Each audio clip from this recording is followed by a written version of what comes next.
असम इस वक्त बाढ़ की चपेट में है। विनाशकारी स्थिति बनी हुई है। इस वक्त पूरे राज्य में 75 लोगों की मौत हो चुकी है बाढ़ की वजह से। राज्य के कई जिलों में लगभग 4 लाख लोग बाढ़ से सीधे तौर पर प्रभावित हैं। असम सरकार और राष्ट्रीय आपदा प्रबंधन प्राधिकरण यानी कि ASDMA के मुताबिक ये आपदा पिछले 60 सालों की सबसे भीषण बाढ़ में से एक है। विशेष रूप से उन जिलों को भी इस बार बाढ़ ने अपनी चपेट में ले लिया है जहां पहले इस तरह की स्थिति नहीं देखने को मिली। राज्य के ऊपरी और मध्य क्षेत्रों की बात करें तो भारी मॉनसूनी बारिश लगातार जारी है।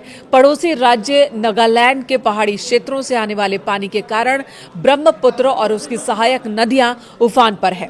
इस वक्त 7 प्रमुख जिले विभीषिका से जूझ रहे हैं। सबसे ज्यादा कहां परेशानी है आपको बताते हैं और सरकार और प्रशासन की ओर से क्या कदम उठाए गए ये भी आपको बताते हैं और आने वाले दिनों में आखिर असम को इस बाढ़ से राहत कब मिलेगी, क्या अनुमान है, ये भी जानेंगे।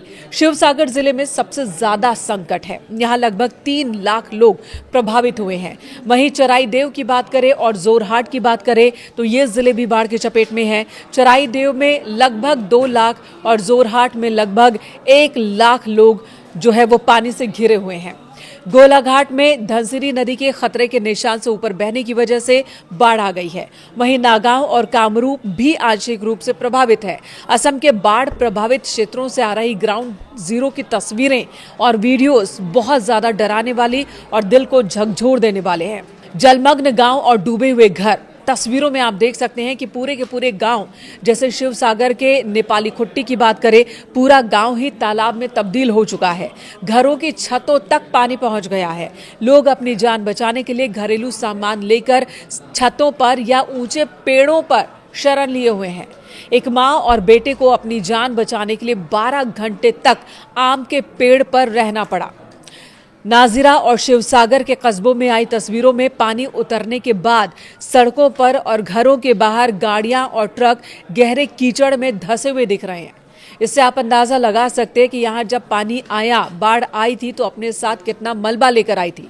खेतों की बात करें तो लगभग 45,341 हेक्टेयर से अधिक कृषि भूमि पूरी तरह से पानी में डूब चुकी है। किसानों को बहुत ज्यादा नुकसान हुआ है। खड़ी फसल बर्बाद हो गई। सड़कों के किनारे और पानी में तैरते मृत मवेशियों को भी आप देख सकते हैं। कई ऐसे वीडियोज वायरल हो रहे हैं। ग्रामीण अर्थव्यवस्था की कमर टूटने की गवाही दे रहे हैं ये वीडियोज। हजारों पशु बह चुके हैं। बात सरकारी और प्रशासनिक मदद की जाए तो असम सरकार, केंद्र सरकार और अलग अलग सुरक्षा बल मिशन मोड पर इस वक्त बचाव अभियान में जुटे हैं। विस्थापितों के लिए राज्य भर में 80 से ज्यादा राहत शिविर संचालित किए जा रहे हैं। 32,000 से ज्यादा लोग इन जगहों पर शरण में हैं। इसके अलावा जरूरी खाद्य सामग्री, साफ पानी और दवाइयां बांटी जा रही है। राहत वितरण केंद्र बनाए गए हैं जहां पर 24 घंटे काम जारी है। वहीं भारतीय वायुसेना, NDRF, SDRF और स्थानीय नागरिक सुरक्षा कर्मी मोटर बोट के जरिए फंसे हुए लोगों को बाहर निकालने के काम में जुटे हैं। जिन सुदूर इलाकों का सड़क संपर्क टूट गया है वहां वायुसेना के हेलीकॉप्टर्स की मदद से फूड पैकेट्स और दवाओं का वितरण हो रहा है, क्योंकि जब बाढ़ आती है तो समस्या खाने पीने की ही नहीं होती बल्कि संक्रमण का डर भी बढ़ जाता है। कई लोग बीमार होते हैं, गर्भवती महिलाएं होती हैं, उनके लिए दवाओं की बहुत ज्यादा जरूरत हो जाती है। तो इन सभी जरूरी चीजों की एयर ड्रॉपिंग की जा रही है जहां से लोगों को अभी तक बाहर नहीं निकाला जा सका है। मुख्यमंत्री हेमंता बिस्वा शर्मा के निर्देश पर प्रभावित क्षेत्रों में बिजली ग्रिड्स को ठीक करने का काम चल रहा है ताकि संचार व्यवस्था को बहाल किया जा सके और जो लोग अपनों के बारे में जानकारी लेना चाहते हैं उनका संपर्क टूटे ना। राज्य सरकार ने एक व्यापक पुनर्वास और आर्थिक सहायता पैकेज की घोषणा की है। बाढ़ और भूस्खलन में जान गंवाने वालों के परिजनों को कुल 9 लाख रुपए की अनुग्रह राशि दी जाएगी। इसमें 4 लाख अनुग्रह राशि है, यानी कि आपदा के वक्त में हताहतों के परिजनों को मिलते हैं, और 5 लाख रुपए मुख्यमंत्री राहत कोष से दिए जा रहे हैं। इसके अलावा पोस्टमार्टम की अनिवार्यता भी खत्म कर दी गई है ताकि जो परिवार है पीड़ित, उन्हें तुरंत मदद मिल सके, उन्हें परेशान ना होना पड़े।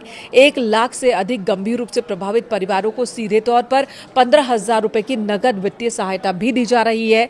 वहीं प्रभावित जिलों के छात्रों की पढ़ाई का नुकसान ना हो, इसके लिए अगस्त महीने से उच्चतर माध्यमिक से लेकर पोस्ट ग्रेजुएट तक के छात्रों को 1,000 से लेकर 5,000 रुपए तक की पुस्तक दिए जाएंगे।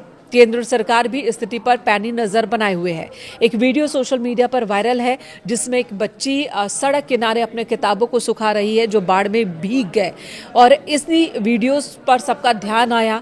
इधर सरकार ने भी कहा है कि जिन भी बच्चों की किताबें बाढ़ की वजह से बह गई हैं या फट गई हैं, गल गई हैं, नुकसान हुआ है, तो सरकार की ओर से उन्हें मुफ्त में किताबें उपलब्ध करवाई जाएंगी। प्रधानमंत्री नरेंद्र मोदी ने राज्य के सांसदों और मुख्यमंत्री से मिलकर असम को हर संभव केंद्रीय मदद और वित्तीय सहयोग देने का भरोसा दिया। हालांकि कुछ इलाकों में पानी धीरे धीरे अब कम होने लगा है, लेकिन महामारी फैलने का खतरा और विस्थापितों के पुनर्वास की प्रशासन के सामने एक बड़ी चुनौती है, जिसकी व्यवस्था करनी होगी प्रशासन को और आने वाले दिनों में त्वरित गति से इस पर काम करने की जरूरत है।